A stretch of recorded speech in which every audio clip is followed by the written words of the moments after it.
Art cafe. കലയുടെ സംസ്കാര സമന്വയ മുദ്രകൾ. മോനെന്താ കണ്ടത്? ആ വേലായുധനെ ഉണ്ണി കണ്ടുവന്ന്. ഈശ്വര, ദാസൻ ഇനിയിപ്പോ എന്തൊക്കെയാ ഉണ്ടാകുക എന്റെ തേവരെ? 2022 ഫെബ്രുവരി 22 പ്രശസ്ത അഭിനേത്രി KPAC ലളിത കാലയവനികയ്ക്കുള്ളിൽ മറയുന്നത്. നാടകവേദിയിലും അഭ്രപാളികളിലുമായി നിരവധി വൈകാരിക മുഹൂർത്തങ്ങൾ സൃഷ്ടിച്ച വലിയൊരു കലാകാരിയായിരുന്നു അവർ.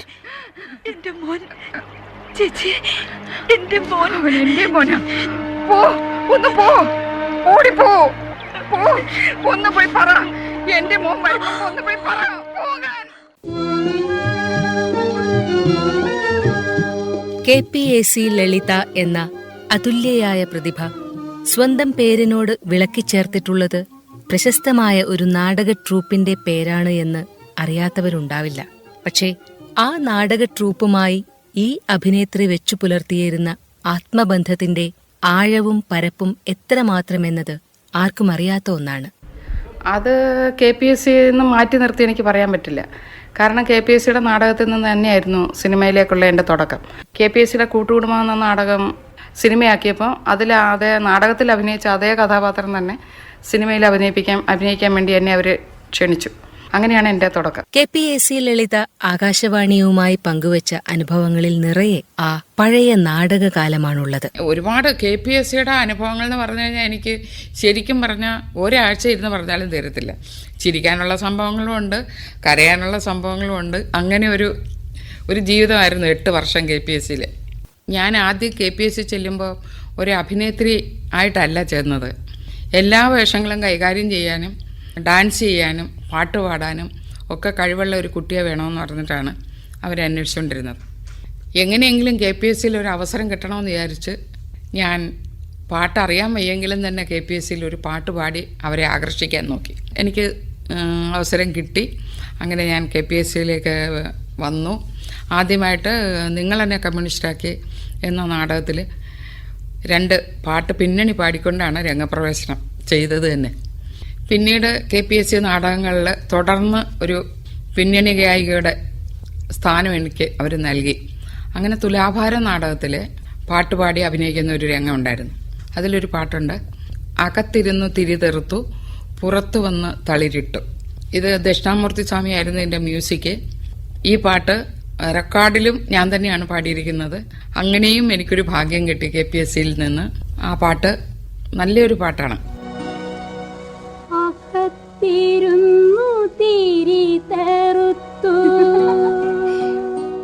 തുലാഭാരം എന്ന നാടകത്തിലെ ഈ ഗാനത്തിൽ KPAC ലളിതയോടൊപ്പം ഗ്രേസി സാമുവൽ എന്ന ഗായിക. ഗാനരചന വയലാർ, സംഗീതം V ദക്ഷിണാമൂർത്തി. തുളസിയും തുമ്പയും അഞ്ചില താലിയും മുളയിട്ടു മൊട്ടിട്ടു പൂവിട്ടു. തുളസിയും തുമ്പയും അഞ്ചില താലിയും മുളയിട്ടു മൊട്ടിട്ടു പൂവിട്ടു.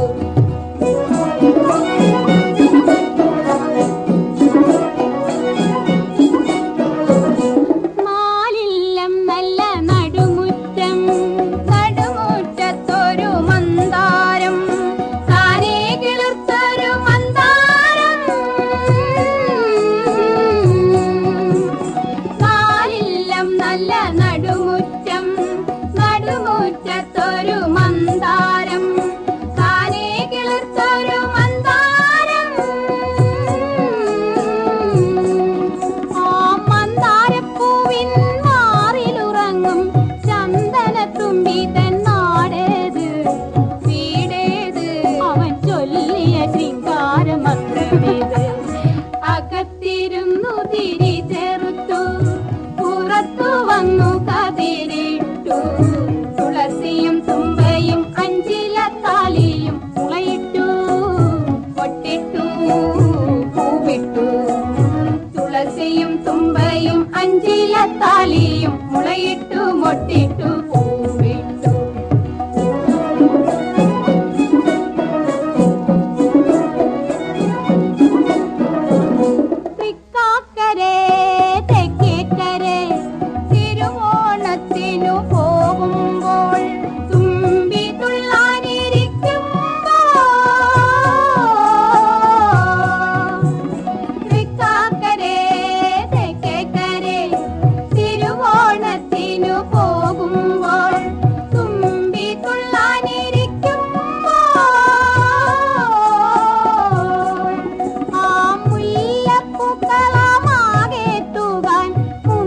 തേടി പൂന്തേൻ ചോദിച്ചു മോഹിച്ചു അവൻ പിന്നെ പറഞ്ഞ രഹസ്യമേത് അകത്തിരുന്നു തിരി ചെറുത്തു പുറത്തു വന്നു കതിരിട്ടു തുളസിയും തുമ്പയും അഞ്ചിലത്താളിയും മുളയിട്ടു പൊട്ടിട്ടു പൂവിട്ടു തുളസിയും തുമ്പയും അഞ്ചിലത്താളിയും മുളയിട്ടു മൊട്ടിട്ടു പൂവിട്ടു. പിന്നെ KPSC നാടകത്തിൽ ഞാൻ പിന്നണി ഗായികയായിട്ടാണ് ആദ്യം അറിയപ്പെട്ടത്. അപ്പോൾ എന്താണെന്ന് വെച്ചാൽ ഗാനമേള സമയത്തൊക്കെ, അതായത് നാടകം കഴിഞ്ഞതിന് ശേഷം ഗാനമേള നടക്കാറുണ്ട്. ഒരു 2-3 വട്ടം. ആദ്യം ബലി കുടീരങ്ങളെ അതായിരിക്കും പാടി തുടങ്ങുന്നത്. ആ പാട്ട് പാടി തുടങ്ങുമ്പോഴത്തേക്ക് എന്താണെന്ന് വെച്ചാൽ ആരെയും ശ്രദ്ധിക്കത്തില്ല. ലാസ്റ്റ് സീനിലൊക്കെ ഞാനായിരിക്കും മിക്കവാറും, എൻ്റെ തലയിലായിരിക്കും കുരിശ് വന്ന് പെടുന്നത്. ഇത് കഴിഞ്ഞിട്ട് ഞാൻ ഓടി എവിടെയെങ്കിലും, ഇപ്പം ഷൺമുഖാനന്ദ ഹാളിലൊക്കെ മറ്റേ ബോംബെയിൽ നാടകം അഭിനയിക്കുമ്പോഴേക്കും അവിടുന്ന് ഞാൻ ഓടി വരുമ്പോഴത്തേക്കും ഇവിടെ പാട്ടൊക്കെ തുടങ്ങിക്കഴിഞ്ഞു സ്റ്റേജിൽ. വരുന്നവരൊന്നും ഇവർ വെയിറ്റ് ചെയ്യത്തില്ല. ഇവർ കയറുന്ന KS ജോർജ്, സുലൈൻ ചേച്ചി, ഈ പാർട്ടീസൊക്കെയാണ് കയറി നിന്ന് മൈക്കിൽ പിടിച്ചിട്ട്, ജോർജ് സാറിന് പിന്നെ മൈക്ക് കൈ കിട്ടിക്കഴിഞ്ഞാൽ അങ്ങ് ആവേശമാണ്. അപ്പോൾ ബലി കുട്ടീരങ്ങൾ എന്ന് പാടിക്കൊണ്ടിരിക്കുമ്പോഴേക്കും ഞാൻ അവിടുന്നേ ആയിരിക്കും പാടിക്കൊണ്ട് വരുന്നത്. അവശ്രുതിയുടെ 8 ഓട്ടം കൊണ്ടുവന്ന് ഇവിടെ കൊണ്ടുവന്നിട്ട് കൊട്ടും. ഇങ്ങനെ തിരിഞ്ഞിങ്ങനെ നോക്കും. അപ്പോൾ വലിയ പുറയിലോട്ട് അവിടെ വെച്ച് യുദ്ധകാന്ഡം എന്ന് പറഞ്ഞിട്ടൊരു പുതിയ നാടകം. അതിൽ കുറേ പുതിയ ആൾക്കാരൊക്കെ വന്നിട്ടുണ്ടായിരുന്നു. ഒന്ന് ശ്രീലത, പിന്നെ ഗാനപ്രവീൺ പാസ്സായ ഒരു MG രവി എന്നാണ്, രാധാകൃഷ്ണനല്ല, MG രവി എന്ന് പറഞ്ഞിട്ടൊരു പുതിയ പാട്ട്. ഞങ്ങൾ MGR എന്ന് വിളിക്കും. പക്ഷേ MGRനെ കണ്ടു കഴിഞ്ഞാൽ ഇങ്ങനെ മെലിഞ്ഞ് ഒരു 7 അടി പൊക്കവും ഇങ്ങനെ നല്ലൊരു കാറ്റടിച്ചാൽ പറന്ന് താഴെ പോകുന്നൊരു ഇതായിരുന്നു. പക്ഷേ ഗാനപ്രവീണൊക്കെ പക്ഷേ ആ ശരീരത്തിൽ നിന്ന് വരുന്ന ശബ്ദം കേട്ട് കഴിഞ്ഞാൽ അവിടെ യേശുദാസ് എന്നൊക്കെ പറയാറുണ്ടായിരുന്നു. അത്ര കനത്ത ശബ്ദം, നല്ല ശബ്ദവും നല്ല പാട്ടും നല്ല രസമാണ് പാട്ട്. യുദ്ധകാന്ഡ നാടകത്തെ പറ്റിയൊക്കെ നല്ല അഭിപ്രായമായിരുന്നു. അപ്പോൾ എല്ലാ പ്രാവശ്യവും അവിടെ ക്യാമ്പിൽ നാടകത്തിൻ്റെ ഫൈനൽ റിഹേഴ്സലാകുമ്പോൾ നമ്മുടെ പാർട്ടിക്കാരെങ്കിലുമൊക്കെ കാണാൻ വരും. ഒന്ന് അച്യുതൻ സഹാവ് വരാറുണ്ട്, പിന്നെ NE ബൽറാം സഹാവ് വരാറുണ്ട്, MM ഗോവിന്ദൻ നായർ, PK വാസുദേവൻ നായർ. വാസുവേട്ടനൊക്കെ നമ്മുടെ KPSCയുടെ ഒരു തണൽ തന്നെയായിരുന്നു. അങ്ങനെ ഈ യുദ്ധകാന്ഡത്തിൻ്റെ സമയത്ത് MM സഹാവിന് സുഖമില്ലാതെ കിടക്കുക. അപ്പോൾ തിരുവനന്തപുരത്ത് നാടകം കളിക്കാനായിട്ട് ഞങ്ങൾ വന്നപ്പോൾ അദ്ദേഹത്തിന് ആസ്പത്രിയിലേക്ക് ട്രിപ്പൊക്കെ ഇട്ടൊക്കെ കിടക്കുക. രവിയുടെ പാട്ടൊന്ന് കേൾക്കണം, ഇത് കണ്ടിട്ടില്ല, രവിയുടെ പാട്ടൊന്ന് കേൾക്കണം എന്ന് പറഞ്ഞ് എല്ലാവരും കൂടെ അങ്ങോട്ട് വിളിച്ചു. ഞങ്ങൾ കാണാൻ പോയി. ചെന്ന് എല്ലാവരോടും കുശലങ്ങളൊക്കെ ചോദിച്ചു. അദ്ദേഹം കിടപ്പിൽ തന്നെ വളരെ ചിരിച്ച മുഖത്തോടു കൂടി എല്ലാവരോടും കുശലങ്ങളൊക്കെ ചോദിച്ച് രവിയെ കയ്യെ പിടിച്ച്, നീ ആ പുതിയ പാട്ടുകാരൻ എന്നൊക്കെ പറഞ്ഞ് അവിടെ ഇരുന്നൊരു പാട്ടങ്ങ് പാട്, ഞാനൊന്ന് കേൾക്കട്ടെ എന്നൊക്കെ പറഞ്ഞു. അപ്പോൾ ആശുപത്രിയല്ലേ എങ്ങനെയാണ് പാടുന്നത്? ഇല്ല ഒരു കുഴപ്പമില്ല, ഒരു പാട്ടങ്ങ് പാടിക്കേ, ഇവിടെ ആര് കേട്ടല്ലേ, പാട്ടല്ലേ പാടുന്നത്, വേറെന്താ. അദ്ദേഹത്തിൻ്റെ ഇഷ്ടത്തിനൊരു പാട്ട് പാടിയ പാട്ടാണ്. ആ സെലക്ഷനാണ് വളരെ വിചിത്രമായി ഞങ്ങൾക്ക് അനുഭവപ്പെട്ടത്. എല്ലാവരും റൂമിനകത്തുനിന്ന് ഇറങ്ങി പോയി. അത് ഒരിടത്ത് ജനനം ഒരിടത്ത് മരണം, ഇതാണ് പാടിയത്. എല്ലാവരും അങ്ങോട്ടും ഇങ്ങോട്ടും മുഖത്തോട് മുഖം നോക്കുക. അതിനകത്തൊന്നും എല്ലാവരും കാരണം വളരെ അവശനായി കിടക്കുന്ന ഒരാളിൻ്റെ മുമ്പിൽ വരുന്നിരുന്ന് പാടാൻ കൊള്ളാവുന്ന ഒരു പാട്ടാണോ അതെന്ന് പറഞ്ഞിട്ട് പിറ്റേ ദിവസം രാവിലെ ക്യാമ്പിൽ ഭയങ്കര വഴക്ക്. എല്ലാവരെയും വിളിച്ചു കൂട്ടി മീറ്റിങ്ങും പ്രസംഗവും. ചോദിക്കുകയാണ്, ഇത്ര കോമൺ സെൻസ് ഇല്ലേ ഇയാൾക്ക്? ഒരാൾ സുഖമില്ല കിടക്കുന്ന ആളുടെ മുമ്പിൽ ചെന്നിരുന്നിട്ടാണോ ഒരിടത്ത് ജനനം ഒരിടത്ത് മരണം ഈ പാട്ടൊക്കെ പാടുന്നത് എന്നൊക്കെ പറഞ്ഞ് എല്ലാവരും വഴക്കും. പിന്നെ രവിയെ ഞങ്ങൾ ഒരിടത്ത് ജനനം ഇങ്ങനെ പറഞ്ഞ് കളിയാക്കും. ഇത് കേൾക്കുമ്പോൾ ഇപ്പോഴും രവിയാണ് ഓർമ്മ വരുന്നത്. ഒരിടത്തു ജനനം ഒരിടത്തു മരണം ചുമലിൽ ജീവിതഭാരം. ഒരിടത്തു ജനനം ഒരിടത്തു മരണം ചുമലിൽ ജീവിതഭാരം. അത് ഈ KPSCയുടെ നാടകത്തിന് പോകുമ്പോൾ എന്ന് പറഞ്ഞാൽ ഞങ്ങൾ നോർത്ത് ഇന്ത്യൻ ടൂറൊക്കെ പോകുമ്പോൾ ഒന്നിൽ വല്ല പാർട്ടിക്കാരുടെ വീട്ടിൽ അല്ലെന്നൊരിൽ നായിഡു ഹാൾ വരയ്ക്കുമൊക്കെ. അപ്പം ഈ നായിഡു ഹാൾ എന്നൊക്കെ പറഞ്ഞാൽ എനിക്ക് വലിയ പിടിയൊന്നുമില്ല. സുലൈൻ ചേച്ചി ആയിരിക്കും കൊണ്ടുപോകുന്നത്. പോയി ആ പാണ്ഡ്യ ബസാർ എന്തെങ്കിലും ഒരു ഷോപ്പിംഗ് ഒക്കെ നടത്തി 2 ദിവസം അവിടെ താമസിച്ചിട്ടൊക്കെ ഞങ്ങൾ തിരിച്ചു പോരും. വേറെ ഒന്നും ആരുമായിട്ടൊന്നും അറിഞ്ഞുകൂടാ. പിന്നെ ഞാൻ സിനിമയിലൊക്കെ അഭിനയിക്കാൻ തുടങ്ങിയതിന് ശേഷം ഫസ്റ്റ് പടം കഴിഞ്ഞ് എൻ്റെ 2ാമത്തെ പടം അതാണ് ഞാൻ മദ്രാസിൽ പോകുന്ന ഒരു സിറ്റുവേഷൻ ഉണ്ടായത്. ട്രെയിനിലൊക്കെയാണ് പോകുന്നത്. മറ്റേ KPSC എന്ന് പറഞ്ഞാൽ അവരുടെ വാനിൽ തന്നെയാണ് പോകുന്നത്. ഒരു ട്രെയിൻ യാത്ര, ആദ്യമായിട്ടൊരു ദൂരയാത്ര, മദ്രാസ് യാത്ര എന്ന് പറഞ്ഞാൽ അതായിരുന്നു. വാഴവമയത്തിൻ്റെ ഷൂട്ടിങ്ങിനുള്ള പോക്ക. അപ്പോൾ അതിൽ വളരെ നല്ലൊരു വേഷമാണ് എനിക്ക്. ഇതിനു വേണ്ടി പോകുമ്പോൾ എന്നെ ഈ പ്രൊഡക്ഷൻ എക്സിക്യൂട്ടീവിന് എന്നെ അറിയത്തില്ല. മഞ്ഞിലാസ് ജോസ് എന്നാണ് പുള്ളി അറിയപ്പെടുന്നത്. അപ്പോൾ എനിക്കാണെങ്കിലും അവിടെ ആരെയും പരിചയമില്ല. അങ്ങനെ എൻ്റെ അച്ഛനാണ് ഇവിടുന്ന് നമ്മളെ കൊണ്ടുപോകുന്നത് മദ്രാസിന്. ഞങ്ങൾ 2nd ക്ലാസ് ടിക്കറ്റൊക്കെയാണ്. അച്ഛൻ കയറിയിരുന്ന അച്ഛന് ഇപ്പുറത്തിപ്പം ഭയങ്കര സന്തോഷമുണ്ട്. ഒരു വെളുത്ത് നീളം കൂടി ഒരാളിരിപ്പുണ്ടായിരുന്നു. അയാളുടെ അടുക്കൽ കഥകളൊക്കെ പറയാൻ തുടങ്ങി. എൻ്റെ മോള് ഇങ്ങനെ നല്ല വേഷമാണ്, മഞ്ഞിലാസിൻ്റെ സിനിമയാണ്, സത്യനൊക്കെയാണ് അഭിനയിക്കുന്നത്, ഷീലയുണ്ട് എന്നൊക്കെ ഇങ്ങനെ വലിയ കാര്യങ്ങളൊക്കെ പറയുന്നു. എൻ്റെ മോൾ അതിനകത്ത് നല്ലൊരു വേഷം ചെയ്യുന്നുണ്ട് എന്നൊക്കെ പറഞ്ഞ് ഇങ്ങനെ വളരെ ഇതായി ഞങ്ങൾ മദ്രാസിൽ ചെന്നിറങ്ങി. അപ്പോൾ അച്ഛന് സത്യത്തിൽ പേടിയുണ്ട്. ചെറിയ പെണ്ണിനെയും കൊണ്ട് മദ്രാസ് യാത്ര ആദ്യമായിട്ടെന്നൊക്കെ. ഒരു അന്യരാജ്യത്തേക്ക് ഇന്നത്തെ പോലൊന്നും അല്ലല്ലോ. ഒരു പ്രായമായ പെൺകുട്ടി ഒരു അന്യരാജ്യത്തേക്ക് പോകുക എന്നൊക്കെ പറയുന്നത് എന്തോ വലിയ മഹാസംഭവം മാതിരിയാണ്. ഇപ്പോഴാണെങ്കിൽ പിള്ളേരൊരു ജീൻസും എടുത്തിട്ട് എവിടെ പോയെന്ന് വീട്ടുകാർ വന്നതിന് ശേഷം അറിയുന്നത്. ഞാൻ അത് കൽക്കട്ട വരെ പോയിരുന്നു അങ്ങനെയൊക്കെ പറയുന്ന പിള്ളേരില്ലേ. അപ്പോൾ നമ്മുടെ കാലത്ത് അതൊന്നും ആയിരുന്നില്ല. അവിടെ ചെന്നിറങ്ങി നോക്കുമ്പോൾ ഇങ്ങനെ ഞങ്ങളെ കുറേ ആൾക്കാർ ഇറങ്ങി പോകുന്നുണ്ട്. എല്ലാവരും ഇങ്ങനെ നോക്കുന്നുണ്ട്, ആരെയാണ് നമ്മളെ വിളിക്കാൻ വന്നതെന്നുള്ളത് അറിഞ്ഞൂടാ. അങ്ങനെ ഞങ്ങൾ വെളിയിലിറങ്ങി വന്നപ്പോൾ ഈ മനുഷ്യൻ പിന്നെ അടുത്ത് വന്ന് വെച്ചിട്ട് വിളിക്കാൻ ആൾ വന്നില്ലേ എന്ന് ചോദിച്ചു. അപ്പോൾ അച്ഛന് ഇല്ലെന്നും പറയാൻ വയ്യ, വന്നൊന്നും പറയാൻ വയ്യ. അച്ഛൻ്റെ വിചാരം ഇയാളാരോ തട്ടിപ്പുകാരനാണ്, വല്ലോ ഇനി അടുത്ത് കൂടിയിട്ട് കൊച്ചിനെ വിളിച്ചുകൊണ്ട് പോകാനുള്ള മട്ടോ മറ്റോ ആടോ എന്നൊക്കെ ഉള്ള ഒരു ഇതുണ്ട്. പക്ഷെ അദ്ദേഹം പറഞ്ഞു, പിന്നെ ആനന്ദമ്പിള്ളച്ചേട്ടൻ, എൻ്റെ അച്ഛൻ്റെ പേര് അങ്ങനെ പേരൊക്കെ പറഞ്ഞു കൊടുത്തു. ആനന്ദമ്പിള്ളച്ചേട്ടൻ എന്നെ വിശ്വാസം ഉണ്ടെങ്കിൽ ഈ പറയുന്ന സ്ഥലത്ത് ഞാൻ കൊണ്ടുവിടാം, എനിക്ക് അറിഞ്ഞുകൂടാ, നല്ലൊരു ടാക്സി എടുത്തിട്ട് അഡ്രസ്സൊക്കെ ചോദിച്ചു, നിങ്ങൾ തനിച്ച് പോകണ്ട എന്ന് പറഞ്ഞിട്ട് മദ്രാസ് കഫേ എന്ന് പറഞ്ഞിട്ട് അവിടെ ഒരു വലിയ ഹോട്ടലുണ്ട്, അതിൻ്റെ ഓണറാണ് അത്. നമുക്കറിയില്ലല്ലോ അതൊന്നും. ഒരു സ്വാമി. അപ്പോൾ എന്തായാലും രണ്ടും കൽപ്പിച്ചിട്ട് നമുക്ക് കുറച്ച് നാട്ടിൽ നിന്നൊരു പരിചയമുള്ള ആളിനെ കിട്ടിയതല്ലേ എന്ന് പറഞ്ഞിട്ട് ഒരു ടാക്സി പിടിച്ചിട്ട് ഞങ്ങൾ ഇവിടുന്ന് നേരെ ജോസഫ് സാറിൻ്റെ ഓഫീസിൽ ചെന്നു. പുള്ളി അവിടെ കൊണ്ടുവിട്ടു. അപ്പോൾ അദ്ദേഹം കാര്യങ്ങളൊക്കെ പറഞ്ഞു കൊടുത്തു. പിന്നെ അവിടെ നിന്നൊരു ചായയൊക്കെ കുടിച്ചിട്ടാണ് നമ്മൾ പിന്നെ തിരിച്ച് റൂമിൽ കൊണ്ടുവിടുന്നത്.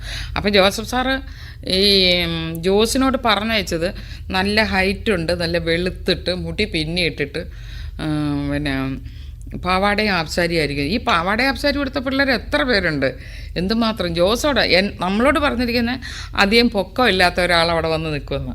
ഞങ്ങൾ നോക്കുമ്പോൾ ഒത്തിരി പൊക്കം ഇല്ലാത്ത ആളുകളെ കാണുന്നുണ്ട്. ഇതിൽ ആരെന്ന് എങ്ങനെ അറിയുന്നത്? അങ്ങനെ ഒരു സംഭവം. എന്നിട്ട് അവിടെ ചെന്നിട്ട് പിറ്റേ ദിവസത്തെ ഷൂട്ടിങ്ങാണ്. ഈ ബഹദൂർക്കയൊക്കെ തന്നെയാണ് ഉണ്ടായിരുന്നത്. ആദ്യം അഭിനയിച്ചത് തന്നെ ഒരു പാട്ട് സീനായിരുന്നു ഞങ്ങളുടെ. അതാണ് കാറ്റും പോയി മഴക്കാറും പോയി എന്ന് പറഞ്ഞിട്ട്. അപ്പോൾ സിനിമയിലൊന്ന് പാടി അഭിനയിക്കുക എന്നൊക്കെ പറയുന്നതൊക്കെ എന്തോ വലിയ അത്ഭുത സംഭവങ്ങളൊക്കെ ആണല്ലോ. അതുകൊണ്ട് ആ പാട്ട് മറക്കാൻ പറ്റാത്തൊരു പാട്ടാണ് കാറ്റും പോയി മഴക്കാറും പോയി.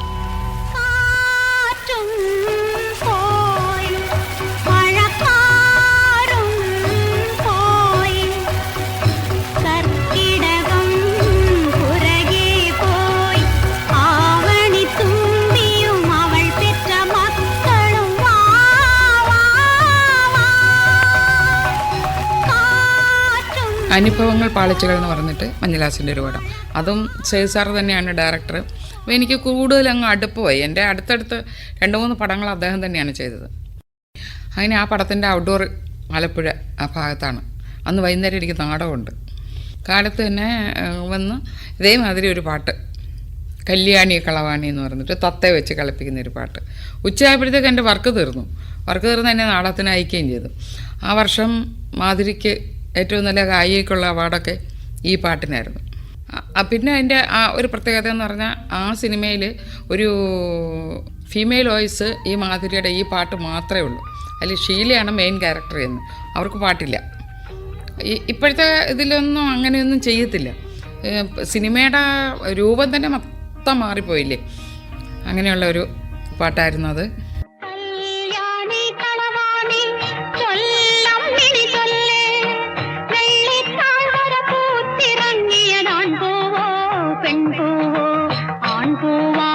അമ്പലപ്പുഴയുണ്ണി കണ്ണന് പൂജയ്ക്ക് പെൺപൂവാണിലാഹാമ മറ്റൊരു കാർ വർണ്ണനമാലയ്ക്ക് കല്യാണി കളവാണി ചൊല്ലമ്മിനി ചൊല്ല് വെള്ളിത്താഴ്വര പൂത്തിറങ്ങിയതാൺ പൂവോ പെൺപൂവോ കല്യാണി കളവാണി.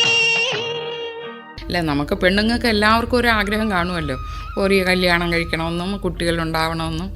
ഇങ്ങനെയൊക്കെ വടക്കാഞ്ചേരി ആ സൈഡൊക്കെ പോകുമ്പോൾ എനിക്ക് KPSCയുടെ നാടകം ഞങ്ങൾ വടക്കോട്ടൊക്കെ പോകുമ്പോൾ ആ സ്ഥലത്തൊക്കെ എത്തുമ്പോഴേക്കും ഞാൻ ഉണർന്നിരിക്കും. കാരണം ആ സ്ഥലത്തിനോട് എനിക്ക് ഭയങ്കര ആഗ്രഹമാണ്.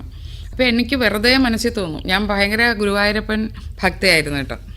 അപ്പോൾ എനിക്ക് തോന്നുന്നു, എൻ്റെ ഗുരുവായൂരപ്പ ഈ ഏരിയയിലെങ്ങനെ പിന്നെ ആരെങ്കിലും ഒന്ന് കല്യാണം കഴിക്കാൻ കിട്ടിയിരുന്നെങ്കിൽ. എന്നിട്ട് ആദ്യമായിട്ട് ഞാൻ ഗുരുവായൂരമ്പലത്തിൽ നിർമ്മാല്യം തൊഴാൻ പോയപ്പോഴും ഞാൻ ഗുരുവായൂരപ്പനോട് പ്രാർത്ഥിച്ചത്, എനിക്ക് ഈ ഏരിയയിൽ നിന്ന് ആരെങ്കിലും ഒരാളിനെ സംഘടിപ്പിച്ച് തരണേ, എനിക്കെന്നും അമ്പലത്തിലും വരാമല്ലോ എന്നുള്ള ഒരു പ്രാർത്ഥനയൊക്കെ ഉണ്ടായിരുന്നു.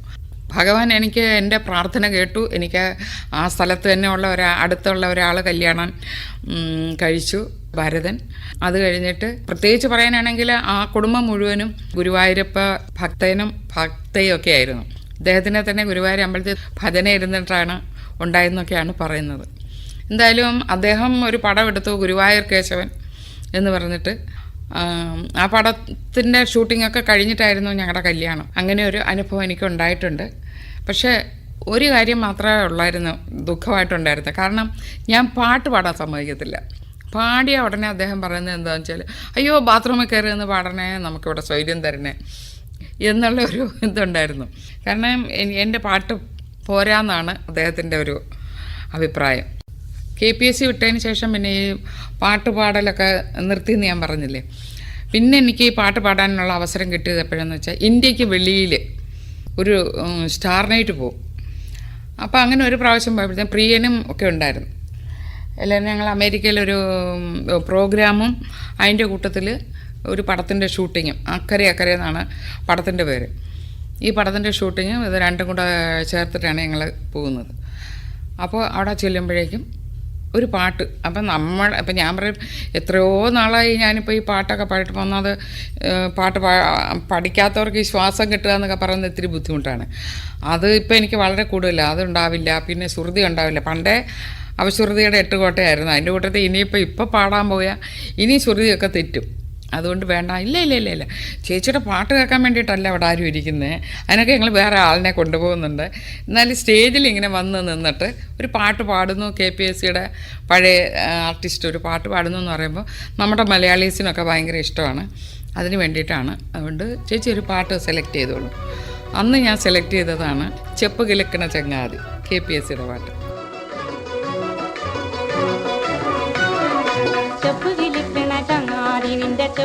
യശശരീരയായ നടി KPSC ലളിത ആകാശവാണിയുമായി പങ്കുവച്ച ഓർമ്മകളും അനുഭവങ്ങളും സമാപിക്കുന്നു. നിർവഹണം KV ശരത്ചന്ദ്രൻ.